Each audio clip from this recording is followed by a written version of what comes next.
The Declaration of Independence was a document written by the original 13 American colonies, where they declared themselves independent from British rule. It was then ratified the 4th of July, 1776, to create the United States of America. And the document was written during the conflict known as the Revolutionary War between American colonists and British soldiers. The American dream is a way of living, which basically means that, or is that, if you work hard enough, then no matter your background, your color, or your race, or anything else, you can become successful. And this was one of the many reasons so many Europeans immigrated to America. However, other reasons also included achieving religious or political freedom, and many immigrants fled from poverty and diseases in their home country and came to America with the hope of a better life. However, at the time, most of the immigrants that came to the United States were white, and the vast majority of black people that reside in the living states didn't actually immigrate, but were taken against their own free will to become slaves in America. Abraham Lincoln was America's 16th president and served from 1861 to 1865. He was responsible for the abolishment of slavery, which is kind of ironic because it actually wasn't his original goal as president. As his adventure speech, he rejected to make action against the slavery and announced that he would rather keep the Union together.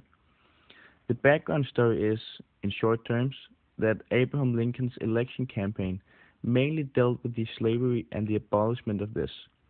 Then 7 southern states withdrew from the United States of America and formed the Confederacy. What is the civil rights movement? The civil rights movement was a black activist movement that began in the 1950s and 1960s by black supporters who wanted to change segregation of whites and blacks and gain equal rights. However, the removal of segregation and the addition of civil rights were not the only goals for the movement. The movement also supported fundamental issues such as freedom, respect, dignity, and social and economic equality for all. The civil rights movement with Martin Luther King in the forefront was a big reason why blacks were awarded further rights and segregation was almost entirely abolished. However, discrimination still existed and still exists today. After the Rosa Parks situation, a reduce of bus revenue by 80% happened. This created a desegregation of Montgomery buses, and the boycott ended in triumph. This boycott was led by Martin Luther King in the front, which made him a national figure. What is segregation?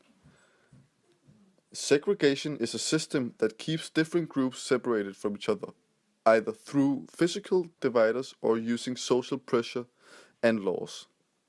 In other words, this system separates a society into different kinds of social and physical groups. One of the leading figures in the civil rights movement was Rosa Parks, a black activist whom the United States Congress called the First Lady of Civil Rights and the Mother of Freedom movement. Her famous act happened in a bus. The buses were separated in white and black seats at that time, and when Rosa Parks sat on a white man's seat, the white man asked her to give him the seat and she refused. As a result of this, Rosa Parks was sentenced to jail, which later on cut bus revenue by 80% and caused this segregation of the Montgomery buses. Martin Luther King Jr. lived from January 15, 1929 till April 4th, 1968, and was an American Baptist minister and activist who became the most visible spokesperson and leader in the civil rights movement from 1954 through 1968. He is best known for his role in the advancement of civil rights using the tactics of nonviolent and civil disobedience based on his Christian beliefs and inspired by the nonviolent activism of Mahatma Gandhi. King became a civil rights activist early in his career. He led the 1955 Montgomery bus boycott and helped found the Southern Christian Leadership Conference, also called SCLC, in 1957, serving as its first president. With the SCLC, he led an unsuccessful 1962 struggle against the segregation in Albany, Georgia, and helped organize the nonviolent 1963 protest in Birmingham, Alabama. He also helped to organize the 1963 March on Washington, where he delivered his famous I Have a Dream speech. The opening lines of the speech are really all about the man on the penny, Abraham Lincoln. The speech took place in front of the Lincoln Memorial, making Abraham Lincoln, who ended slavery, the backdrop for the event. It is even rumored that Martin Luther King told his allies that he wanted the speech to sound like Lincoln's Gettysburg Address.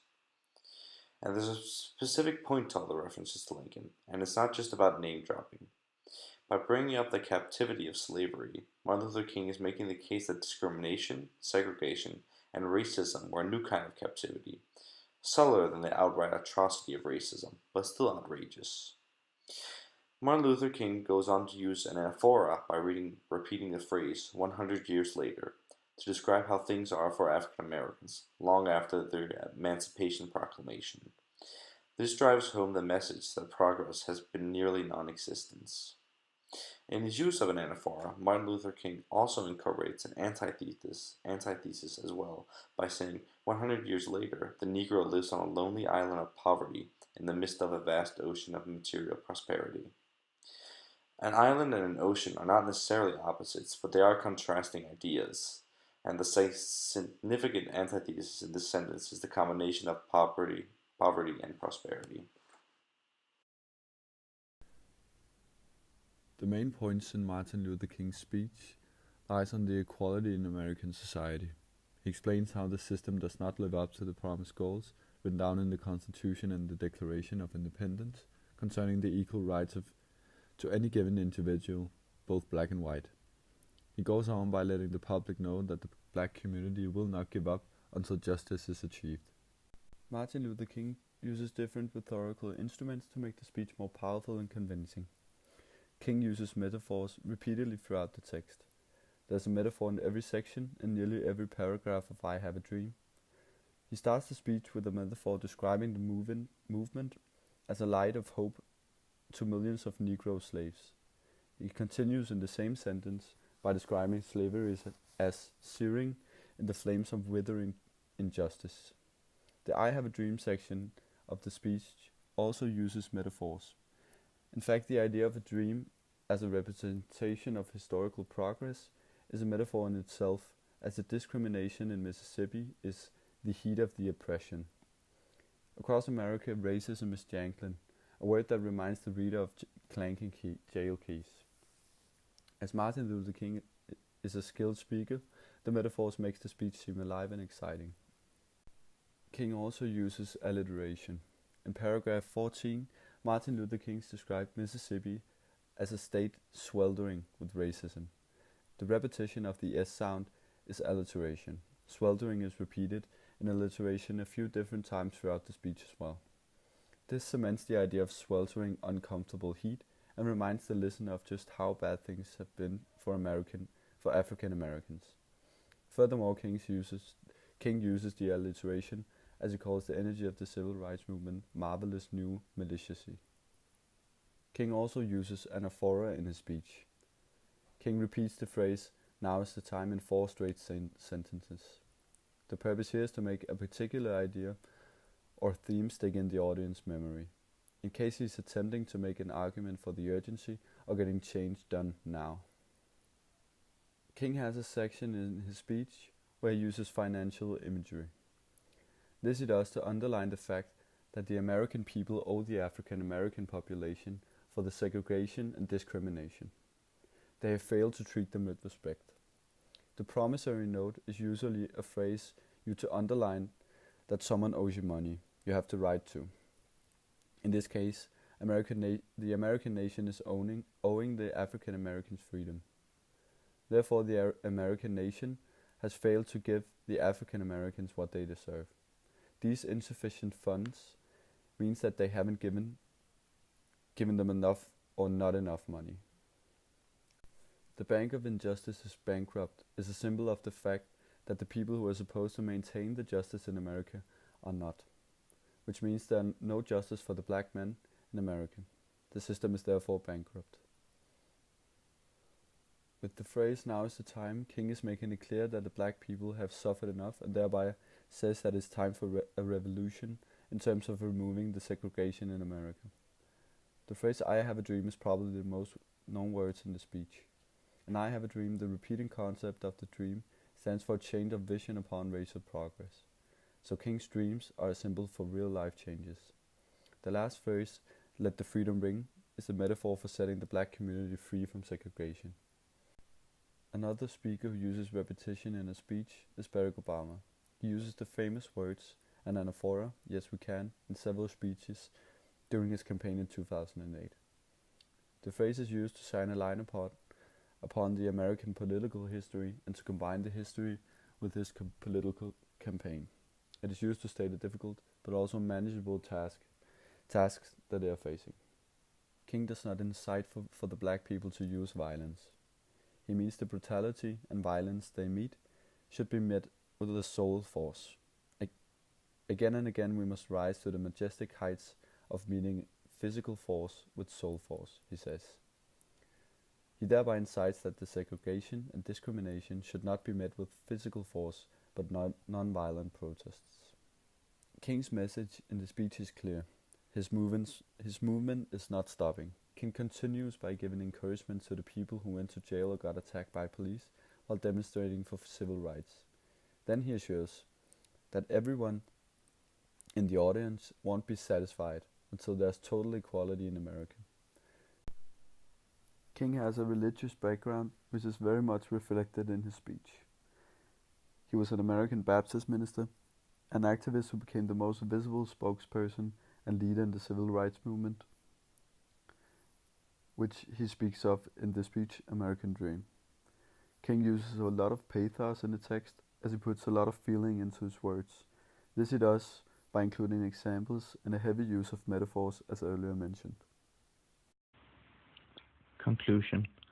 What are the main points of King's dream? The main message with King's speech was to unite people no matter what gender or race one belonged to.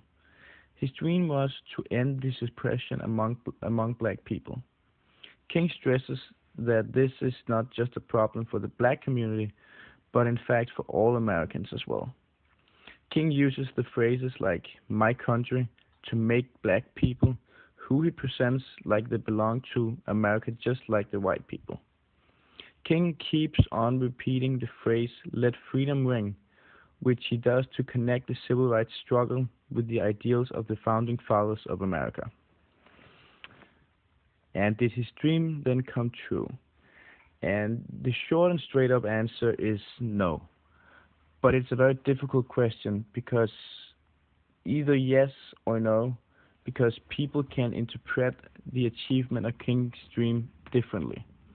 His dream to unite all people in the world will never completely come true. But King's dream did come true if we think of how the progress has been since the speech was held. Draw lines of perspective to America today. Today, this form of suppression is still existing, but when it happened, it's much more controversial. It's no more the norm to suppress black people, but same as before, we can never have a complete peaceful society free of hate and racism. But King has without a doubt been a great inspiration for many Americans to help the minorities and been a major key to the reduction to suppression of the black people.